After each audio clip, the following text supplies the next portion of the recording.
여야 현역 의원들의 정치 이야기 화쟁 토론 시작하겠습니다. 오늘도 두 분 의원과 함께 할 텐데요. 먼저 국민의힘 허은하 의원 나오셨습니다. 어서 오십시오. 네, 다들 안녕하십니까. 허은하 의원입니다. 예, 더불어민주당의 이용빈 의원은 지금 지역구 일정이 있으셔서 전화로 연결을 하겠습니다. 자, 이용빈 의원님 나와 계시죠? 아직 연결이 안 되고 있습니다. 예, 연결해 주시고요. 뭐 지역구에 무슨 일정이 있으신지 몰라도 좀 바쁘신 것 같아요. 아침부터. 태풍 피해가 없기를 바랍니다. 네. 거기는 좀 괜찮죠. 호남 쪽은 네. 그래도 영남 쪽이 지금 좀 그렇죠. 문제가 심각한 것 같아요. 그래서 이번에 뭐 영남, 제주 12명이 사망을 하거나 실종이 됐고 주택 침수 비롯해서 12,000건의 지금 피해가 발생한 걸로 집계가 되고 있다는데요. 이번에 윤석열 대통령의 대처, 허은하 의원님 어떻게 평가를 하시겠어요? 우선 뭐 대통령께서는 국민의 생명과 안전과 또 재산을 지켜야 하는 최종적인 책임자이시기 때문에 네. 해야 할 일을 지금 최선을 다해서 다 하고 계시다라고 생각하고요. 그렇지만 지금 현재 좀 크고 작은 피해가 있어서 사랑하는 사람들을 잃은 분들도 상당히 많고 하기 맞습니다. 때문에 현재 뭐 대통령께서 잘했다라는 긍정적인 어떠한 평가보다는 국민의 안전에 대한 무한 책임감을 느끼는 그러한 것들로 마무리까지 잘 해야 되지 않을까 하는 생각이 들고요. 예. 지금 포항의 김병욱 의원도 저희 단톡에도 그렇고 지속적으로 이제 어려움들을 이야기를 하고 있고 네네. 뭐 권성동 원내대표를 포함해서 지도부가 또 포항에 내려가서 살펴보고 또 지금까지 남아 계신 지도부들도 계시거든요. 네네. 그래서 어떻게든 빨리 이 피해가 복구가 됐으면 좋겠다 하는 생각이 듭니다. 예. 자, 이용빈 의원님 연결되셨죠? 네, 안녕하십니까? 예, 지금 지역구에 계신 거죠? 네, 네네. 그렇습니다. 지역구는 큰 피해가 없었던 것 같습니다. 일단 호남 쪽은요. 예, 예. 많이 걱정했던 것에 비하면 큰 피해가 없어서 좀 다행이라는 생각을 하고 있습니다. 예. 근데 이번에 보면 이제 포항 아파트 지하 주차장에서 안타까운 참사가 발생을 해서 앞으로는 좀 이렇게 위험한 상황을 초래하는 일이 없어야 되겠다라는 생각들을 하실 텐데요. 이번 일을 계기로 좀 국민적 재난 대응 매뉴얼을 정비하는 등의 어떤 조치가 있어야 되지 않을까 싶은데 이용빈 의원님 생각은 어떠세요? 예, 일단 우선은 그 태풍 흰남노로 인해서 안타깝게 고인이 되신 분들의 명복을 먼저 빌고요. 또 유가족들께 위로의 말씀을 전해드립니다. 지금은 기후위기에 대한 그린 뉴딜을 많이 이야기들 하시잖아요. 네네. 사실은 이 기후위기로 인한 재난의 크기도 많이 달라졌습니다. 그래서 관련해서 재난 대응의 매뉴얼이 필요할 뿐만 아니라 그 인프라를 갖추는 것 역시 기준선을 대폭 높여야 되고요. 네. 이것을 준비하는 것 역시 그린 뉴딜 못지않은 재난 대응 뉴딜이다라고 말씀드릴 정도로 국가 전체의 역량이 좀 투입이 돼야 된다라고 보고 있고요. 네.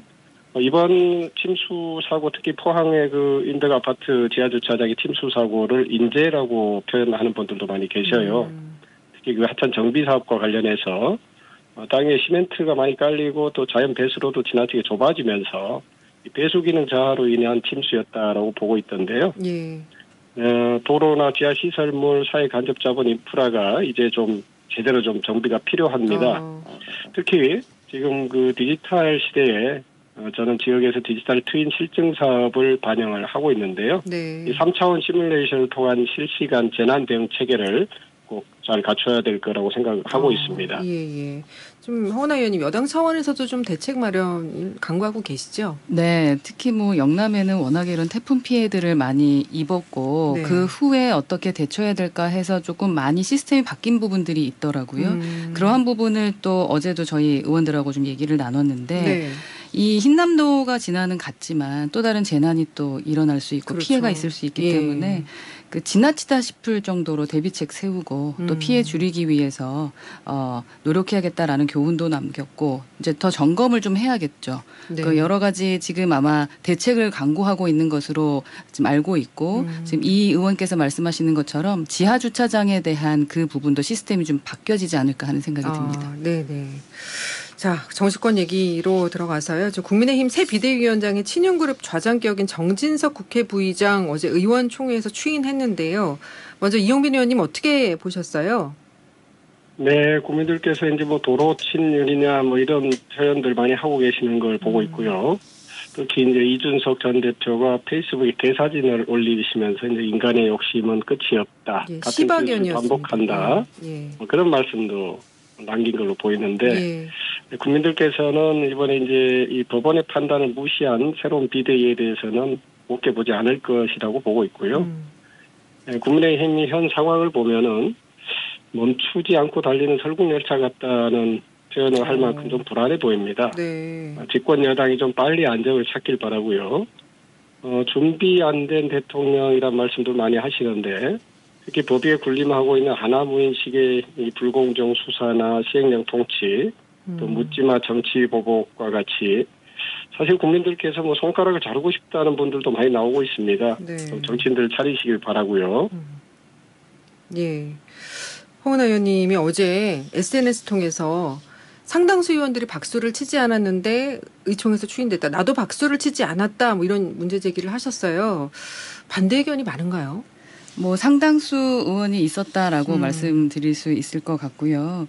그러니까 제가 이제 그러한 글을 올렸던 것은 그 당원 당규 상에서 사실은 저희가 의결을 할 때는 뭐 의결에 대한 여러 가지 이야기도 있습니다만 네. 전 그 방법론에 의해서 의총에 의결하는 방법이 세 가지가 있습니다. 네네. 그러니까 거수를 하거나 그렇죠. 기립을 하거나 예. 아니면 이제 무기명 그 투표를 하는 부분인데 우선 어제는 이제 너무 급한 나머지 이제 그렇게 진행을 하셨을 수도 있습니다만 그 절차적인 부분에 대해서 저는 조금 불만이 있고요. 네. 그러나 그 지휘하시는 분께서 기본적으로 찬성을 하면 박수를 치라고 했고 그렇다면 찬성하지 않는다면 박수를 치지 않는 것 아니겠습니까? 네네. 그렇게 이제 표명한 부분들이 또 있는데 한 명만 반대했다라는 이제 언론 보도가 많이 나와서 네. 제가 그 부분에 대한 글을 올리게 됐습니다. 아. 뭐 개인적으로 누구누구에 대한 불만이 있다라기보다는 저는 절차적인 정당성에 대한 이야기를 하고 있고 또 비대위 출범 자체를 반대했던 사람이기 때문에 그리고 예. 뭐 당원 개정안에 대해서도 반대를 했던 사람이기 때문에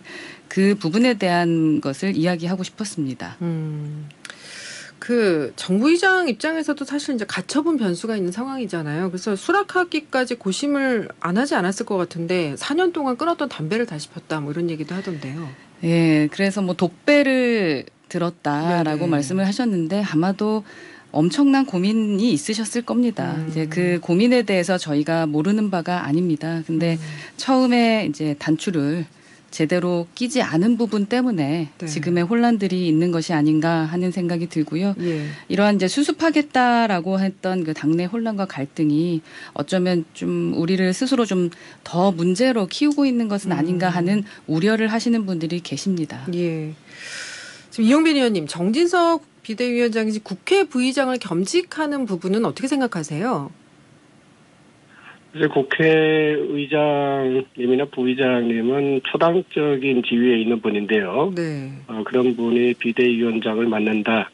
저도 그 부분 좀 의아하게 생각을 했습니다. 예, 예. 근데 또 정청래 과방위원장이 최고위원 겸직하는 것도 뭐 다르지 않지 않냐 뭐 이런 얘기도 있습니다만. 네, 그런 부분들도 뭐 신중하게 고려해 봐야 되겠죠. 예, 예. 하은하 의원님 어떻게 생각하세요? 그죠. 제가 지금 과방위인데 예. 그렇지 않아도 이제 사퇴를 해야 된다라는 결의문을 이제 발표를 했습니다. 예. 왜냐하면 최고위원이 됐는데 위원장을 하는 것이 웬 말이냐라고 했기 때문에 지금 현재 이제 새 비대위의 위원장이 부위원장이라는 부분에 대해서도 어쩌면 좀 대치하는 부분에서 저희가 할 말을 잃었다라고 네. 말씀드릴 수 있을 것 같은데 다만 그 새 비대위가 며칠을 할 것이냐 아니면 뭐 몇 달을 할 것이냐에 대한 것이 지금 며칠 그렇죠. 뒤에 결정이 되기 예. 때문에 그 결과를 보고 뭐 또 다른 고민들의 지점에서의 답을 찾지 않을까 하는 생각은 듭니다. 예, 예. 그 이번 새 비대위 출범에 힘을 실은 게 초재선 의원들이라고 하던데요. 근데 그래서 신핵 간 경쟁에 불이 붙었다. 뭐 이런 얘기 나오는데 맞습니까? 글쎄요, 뭐 신핵관이라는 말은 뭐 그게 그거다라는 뜻이기 때문에 그 네이밍이 중요한 것 같지는 않고요. 말씀드렸다시피 지난 의총에서 이 새로운 비대위 출범을 저는 반대했고 네. 또 당원 당규 개정에 대해서도 반대했는데 상당수 함께 그 행동을 같이 하시는 분도 계시고 또 뜻은 같지만 아직은 뭐 주저하시는 분들이 좀 계십니다. 예. 그래서 새 비대위를 추진해야 한다라고 말씀하시는 분들이 더 많은 것이 사실입니다. 그래서 지금 이러한 결과적으로 본격적으로 이제 일들이 진행되고 있는 건데요. 정치라는 게 결국 좀 국민을 위해서 일할 때만 존재 의미가 있지 않을까 하는 생각이 드는데 국민 목소리보다 우선해서 여의도 문법을 수긍하는 것이 과연 올바른 것인가 하는 의문을 좀 갖고 있고 네. 조금 전에 그 청취자께서 말씀하셨던 게 국민을 위한다라고 말하지 말고 이젠 그걸 행동으로 보여라라고 말씀하시는 분이 상당수라서 그러한 부분을 듣고 저희도 이렇게 행동하는 사람이 있다라는 그러한 모습을 보여드리는 분 그리고 또 다르게 이렇게 뭐 저희가 다 옳다고만 볼 수 있겠습니까? 예. 또 다르게 행동하는 분들도 또 다른 그 옳다라고 생각하는 지점이 있기 때문이라고 그 부분은 이해합니다만 우선은 국민께서 말씀하시는 절차적 정당성 지키고 법치주의의 기본적인 것은 지켜나가는 것이 좋겠다라고 생각하시는 분들도 상당수 많다라는 말씀 드리고 싶습니다. 예. 조금 전에 이제 조경태 의원이 지금 그 여당의 초재선 의원 평균 나이를 따져봤더니 59세다. 나보다 5살이 많다. 이렇게 얘기를 하셨어요. 그래서 보통은 이제 초재선 의원들하면 소장파라고 생각을 해서 좀 개혁적인 목소리를 내고 이래야 되는데 이게 너무 고루하다. 좀 연구를 해봐야 된다. 이렇게 얘기를 하셨거든요. 그 이용빈 의원님은 그 여당 초재선 의원들의 이런 움직임을 어떻게 좀 보세요? 네, 당내 권력의 세판짜기의 모습들을 지금 국민들께서 이제 보고 있는 건데요. 네. 지난달 여당의 의원총회에서 이제 절차적 정당성을 지적하는 중진들 모습들이 저는 지혜 있는 어른으로 많이 비춰졌고요. 여기에 대해서 대안도 없이 당을 흔드는 언행이다라고 지적했던 이제 초선 의원들에게 네. 국민들이 보시기에는 이미 윤심 줄서기에 들어갔구나 이렇게 볼 것 같아요. 네. 네, 그런 이제 합리적 의심을 하게 되는 것은 그러니까 국민의힘이 총선을 앞두고 윤심파와 비윤심파로 분열되고 있는 거 아닌가라는 건데요. 윤심파로 급부상하고 있는 초재선 그룹의 대부분이 결국은 이제 부산, 울산, 경남 즉 보수의 텃밭 국회의원들 아닙니까? 예. 민심을 읽기보다 오히려 윤심의 안테나를 곤두세우고 있는 것이 바로 그것 때문 아닌가라는 생각이 듭니다. 네네. 분열이 되고 있다라는 부분에 대해서는 아직은 동의하고 싶지 않고요. 저는 그 개파라던가 갈라치기가 내부에 있어서는 안 된다. 하지만 다양한 소리를 듣고 다양한 그 소리에 대한 청취에 대해서 어떻게 우리가 그 문제를 풀어갈까에 대한 것에 대해서 토론하고 해결책을 마련해 나가야 되는 것이 우리 당이 해야 될 일이다라고 생각하고 오선인 조경태 의원께서 말씀하신 초선이 고루하다라는 말씀에 대해서는 뼛속 깊이 진짜 죄송한 마음이라던가 네. 아직 면목이 없습니다. 그래서 제가 초선들이 목소리를 내야 된다라는 말씀들 드리고 있고 사실 이제 용기를 내기 직전까지 가신 초선들도 의외로 많다. 직전까지만 가신 거군요. 지금 사실 말씀을 직접적으로 하기가 어렵습니다. 궁중심리라는 것도 있고요. 아마 정치를 하셨든 아니면 사회생활을 하셨던 분들도 아실 텐데 저는 그 부분을 이해하지 못하지는 않습니다. 대부분 이해합니다. 그리고 너무 빠르게 결정하는 것보다는 조금 더 시간추이를 보고 어떻게 결론이 나고 있는지 우리가 이 방향이 정말 문제가 있다고 생각하면은 목소리를 내시는 분들이 더 많을 것 같다라는 생각이 들고요.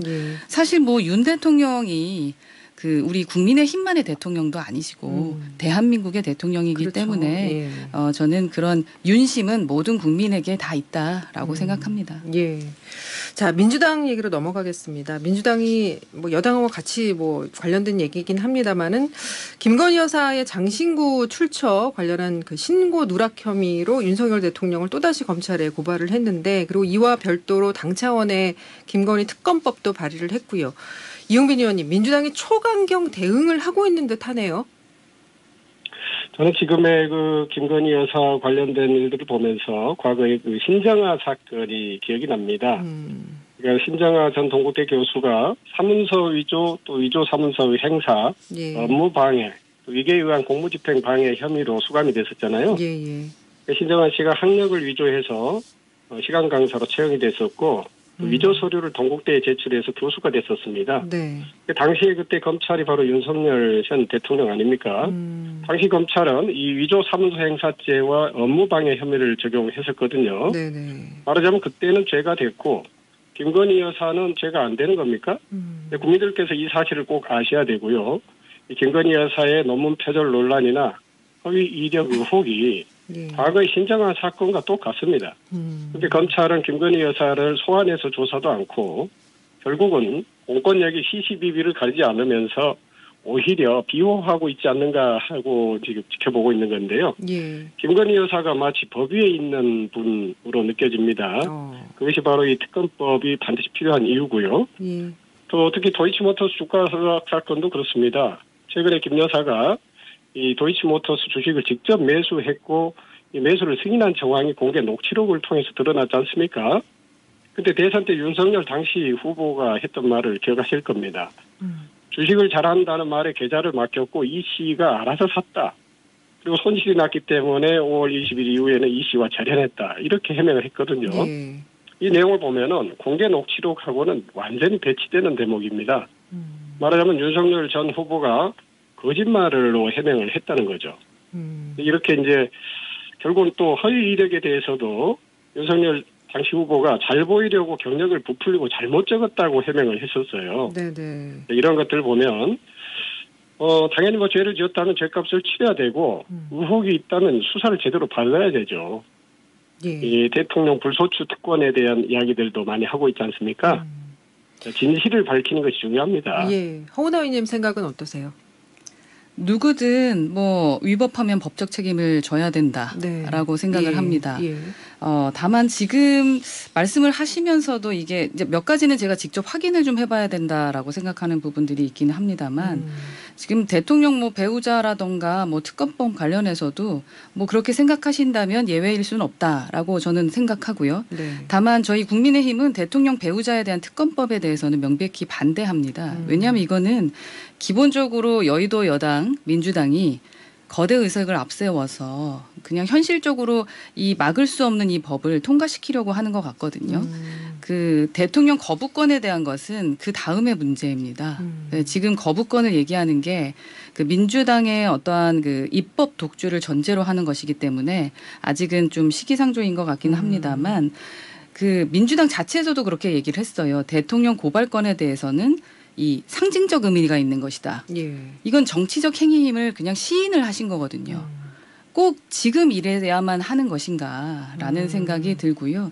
이렇게 정말로 물타기하고 정치적인 정쟁들을 하시려고 하는 것보단 조금 전에 이 의원께서 말씀하셨던 것처럼 그냥 그 이재명 대표에 대한 부분 그냥 진행하시면 될 것 같습니다. 그리고 예. 특검이 아니라 지금 저 이제 10월부터 시작하는 국감에서 제대로 살펴주시고 충분히 살피시고 검증하셨으면 좋겠다라는 생각이 듭니다. 네. 이재명 대표가 이제 검찰 소환에 지난번에 불응했고 검찰이 오늘 이제 기소 여부 결정할 걸로 보이는데요. 이용빈 의원님 어떻게 전망하세요? 뭐 저는 현재 어떤 정치적인 흐름을 보면 네. 결국은 기소까지 가지는 않을 거라고 저는 판단을 하고 있습니다. 왜냐하면은 최근 윤석열 대통령의 지지율이 다시 하락세로 돌아섰다는 그런 여론조사 결과가 나왔지 않습니까? 예. 결국 이재명 대표를 기소를 한다는 거는 검찰을 대리해서 하는 전면전이다라고 이제 국민들께서 바라보실 텐데 윤석열 정부가 이 뒷감당을 하려면 민심이 이제 중요하지 않겠습니까? 예. 제발 이제 민심을 잘 돌아보시길 바라고요. 최근에 부정평가가 특히 대구 경북 지역에서 높았고 또 70대 이상의 보수층이 타연령층보다 오히려 높았다는 점을 잘 주목하셔야 되는데요. 예. 이 정치 보복의 방아쇠를 당기는 것이 과연 민심을 반영하는 것인지 잘 살펴야 됩니다. 예. 이 민심이 과연 그러한 윤석열 정부를 지지할 수 있겠습니까? 네네. 근데 법적인 문제가 그게 민심과 무슨 상관이 있는지 소환하라라고 얘기한 부분과 지지율이 상관이 있습니까? 그럼 지지율이 올라가면 소환해도 되고 지지율이 떨어지면 소환하지 않습니까? 그러니까 좀 약간 그 부분이 자꾸 이제 정치적으로 하고 있다라는 것을 시인하고 계시는 것 같은데요. 글쎄요, 이제 검찰이 정치적인 어떤 판단을 하고 있다고 보기 때문에 그러는 것이죠. 그 정치적으로 판단하고 있는 것은 민주당이 아닌가 싶습니다. 정말로 이 대표께서 검찰 소환 요구가 있자마자 그 민주당이 지금 일사불란하게 지금 움직이고 있지 않겠습니까? 정말로 이재명 대표의 개인 범죄 의혹을 덮기 위해서 모든 당이 나서고 있다. 경호사무소 같다라는 생각이 들고 저희가 셀프 무슨 로펌 같다라고 말씀을 드렸는데 이렇게 하시면 안 되죠. 예, 똑같아야 된다. 아까 말씀하셨던 것처럼 기준이 같아야 되고 논리적으로 국민들이 이해할 수 있도록 하셔야 된다라는 생각이 좀 듭니다. 알겠습니다. 자, 화쟁토론 오늘은 여기까지 말씀 나누겠습니다. 지금 이용빈 의원님께서 전화로 연결이 돼서 다른 날보다 말씀을 많이 못 하신 것 같습니다. 예, 다음 주에 좀 더 많은 말씀 해주시기 바라겠고요. 지금까지 국민의힘 허은하 의원, 더불어민주당 이용빈 의원과 함께했습니다. 두 분 말씀 잘 들었습니다. 고맙습니다. 네, 감사합니다. 고맙습니다.